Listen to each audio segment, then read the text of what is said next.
Ya, lanjut ya. Kita lanjut distribusi sekilas saja. Nah, tadi sudah saya sampaikan ya bahwa ketika toksikan setelah dia terabsorpsi, dia bisa terdistribusi atau dia enggak terdiam saja, terakumulasi pada organ tubuh di mana dia tadi berhenti dia berada. Ya, misalnya saluran cerna berhenti di lambung atau berhenti di usus misalnya gitu. Jadi dia tidak terdistribusi ke seluruh organ tubuh yang lain, tapi dia juga bisa terdistribusi bahkan ke yang paling bahaya kalau dia terdistribusinya ke sistem saraf otak ya, sampai ke otak. Kemudian nah, laju distribusi ke tiap-tiap organ tubuh yang lainnya itu berhubungan dengan yang pertama adalah aliran darah di alat tersebut, di organ ya. Mudah tidaknya zat kimia itu melewati dinding kapiler dan membran sel serta afinitas komponen organ tubuh yang lain terhadap zat kimia. Afinitas itu daya tariknya. Daya tarik berarti tergantung susunan kimia dari organ tubuhnya juga ya, yang membuat dia bisa mengikat itu apa, bagaimana daya tariknya. Ya, itu dia. Nah, yang paling bahaya itu adalah ketika toksikan itu bisa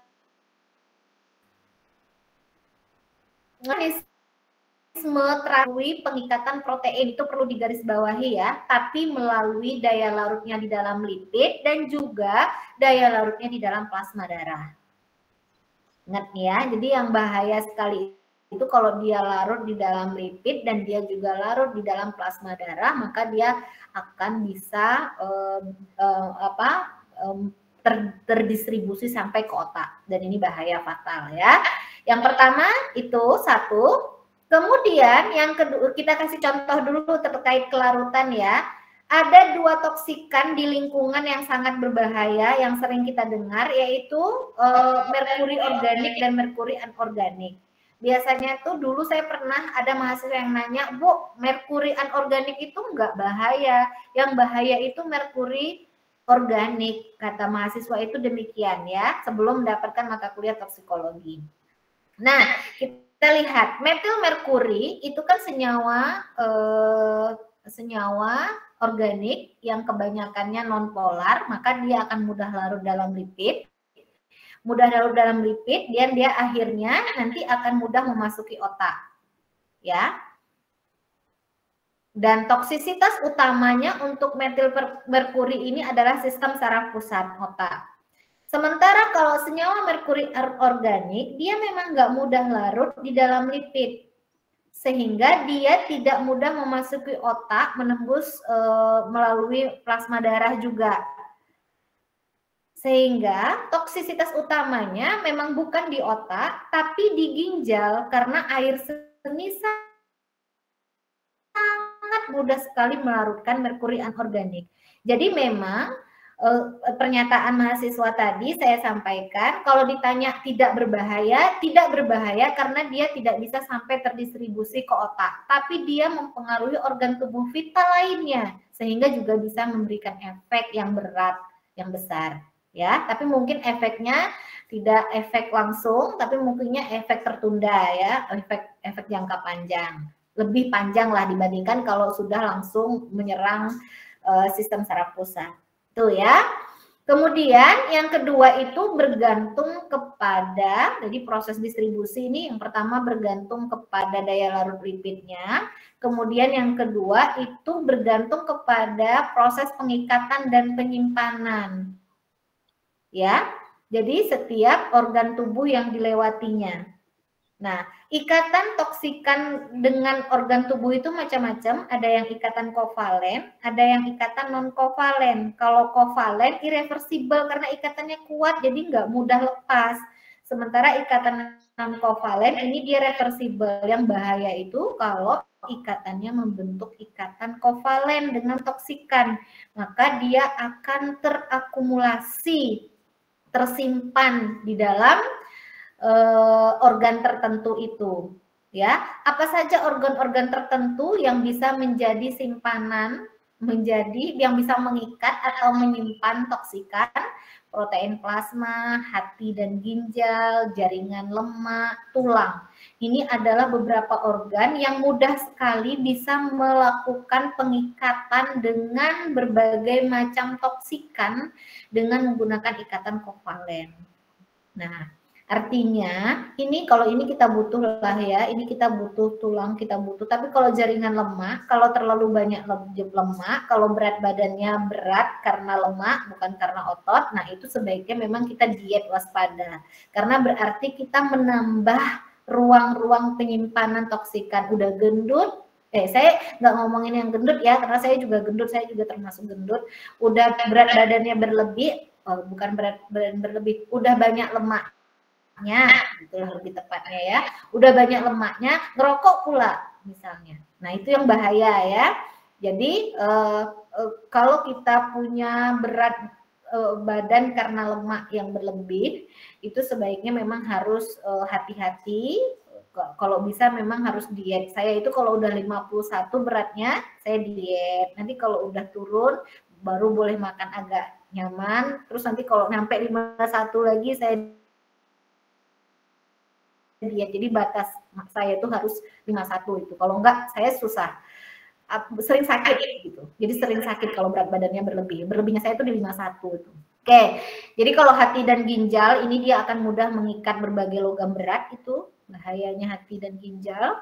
Kemudian kalau jaringan lemak itu, nah ini dia jaringan lemak, tapi kalau makan buah nggak dicuci, makan sayuran cucinya nggak bersih, itu bahaya sekali karena lemak itu mudah sekali dan menjadi gudang penyimpanan untuk berbagai macam jenis DDT ya, pestisida dan senyawa-senyawa kimia lainnya. Pengawet dan lain sebagainya juga itu bahayanya di lemak ya. Terus kemudian yang tulang ini dia tempat penimbunan utama untuk toksikan fluorida, timbal dan juga strontium ya. Kuis lagi. Oke, kuis lagi. Bagaimana caranya suatu toksikan bisa terdistribusi ke otak? Siapa yang mau jawab? Mungkin saya Bu bisa jawab. Siapa ini? Raihan. Oke. Raihan. Ya, mekanisme distribusi toksikan dari ke otak itu bergantung dari daya larutnya terhadap lipid, Bu. Oke. Ya, daya larutnya dalam lipid dan kemudian nanti bergantung juga daya larutnya dalam plasma darah ya. Oh ya. Yang utamanya daya larutnya dalam lipid. Oke, terima kasih Raihan. Yang kedua, apa saja faktor yang mempengaruhi proses distribusi toksikan? Siapa tadi? Siapa yang mau jawab? Saya coba, Bu. Iya, siapa ini? Ilham, Bu. Oke, silakan. Itu yang pertama tadi yang jelaskan daya larutnya di lipid utama. Daya larutnya pada lipid dan plasma darah. Oke, terus? Terus tadi ada reaksi reversible sama irreversible, ada ikatan kovalen. Oke, faktor pengikatan dan penyimpanan ya. Pengikatannya itu karena ikatan kovalennya. Oke, terima kasih. Ingat yang lain juga ya, catat. Oke, selanjutnya ekspresi. Ini kita cepat aja ini karena saya ada agenda. Setelah proses absorpsi dan distribusi di dalam tubuh terjadi, maka toksikan itu dia bisa saja dikeluarkan dengan cepat atau dengan perlahan. Nah ini yang mungkin banyak yang bilang, Bu, dia itu Bu merokok sampai umurnya segitu sehat-sehat aja nggak ada keluhan. Nah mungkin toksikan-toksikan yang ada di rokok di dalam sistem metabolisme tubuhnya itu nggak terikat, nggak tersimpan, tapi langsung terekspresikan. Bisa jadi, tapi nggak banyak.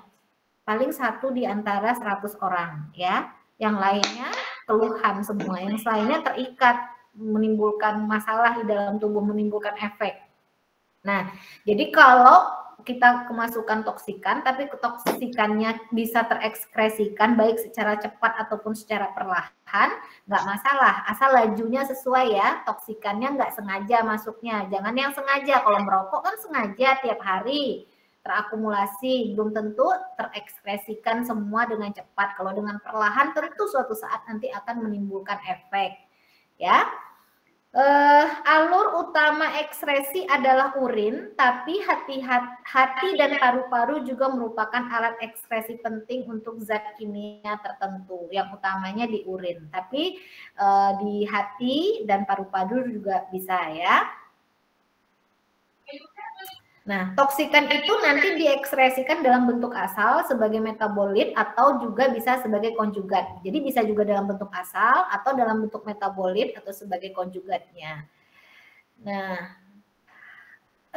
suatu toksikan itu dapat dikeluarkan dari urin itu melalui difusi pasif.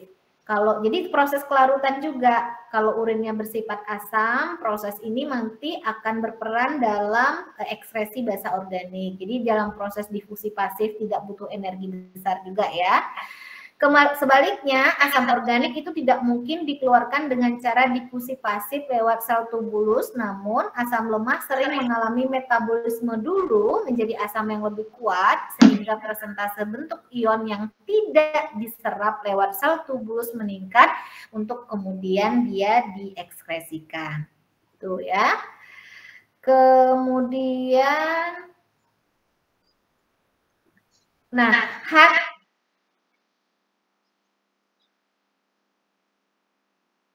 dengan cara memecah beberapa senyawa yang bersifat racun dan menghasilkan amonia, urea, dan asam urat dan memanfaatkan nitrogen dari asam amino. Proses pemecahan senyawa racun oleh hati ini disebut proses detoksifikasi. Ya. Kemudian hati merupakan alat tubuh untuk ekskresi toksikan yang punya sifat polar tinggi. Contohnya anion dan kation dalam bentuk ion ya, atau juga konjugat yang terikat dengan protein plasma dan juga senyawa yang punya berat molekul lebih besar daripada 300. Biasanya terekspresikan lewat hati ya. Umumnya begitu senyawa ini berada dalam empedu, mereka tidak akan diserap kembali dalam darah, tapi dikeluarkan lewat feses. Namun ada pengecualian, misalnya konjugat glukuronid yang dapat dihidrolisis oleh flora usus menjadi toksikan bebas yang dapat diserap kembali. Ya, jadi kalau biasanya hampir semua toksikan yang dengan syarat-syarat ini tadi, dia akan mudah dikeluarkan lewat feses ya. Kemudian paru-paru ini biasanya zat-zat yang berbentuk gas pada suhu badan ini bisa diekskresikan lewat paru-paru. Cairan yang sangat mudah larut misalnya kloroform dan halotan mungkin bisa diekskresikan sangat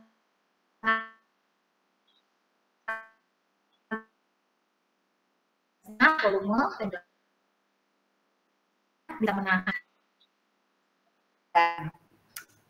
Proses ekskresi di paru-paru ini terjadi melalui difusi sederhana lewat membran sel. Ya, difusi sederhana dia. Oke, cukup.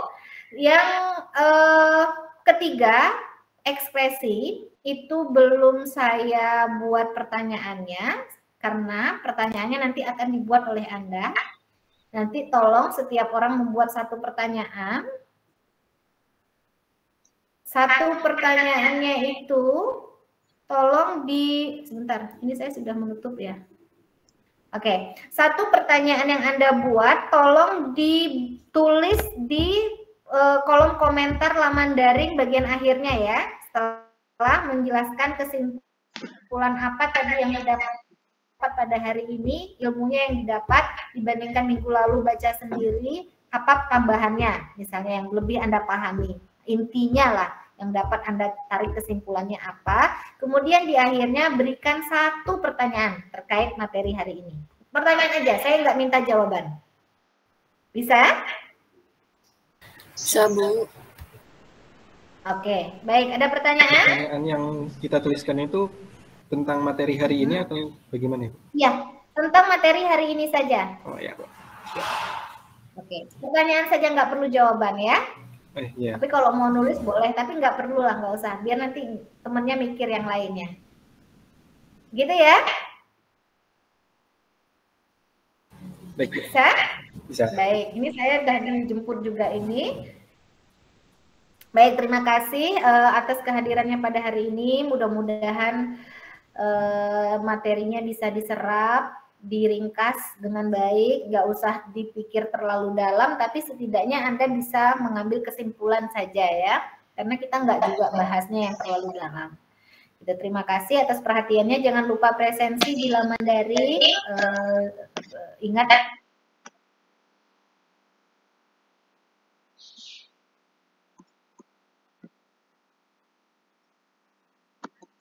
Oke.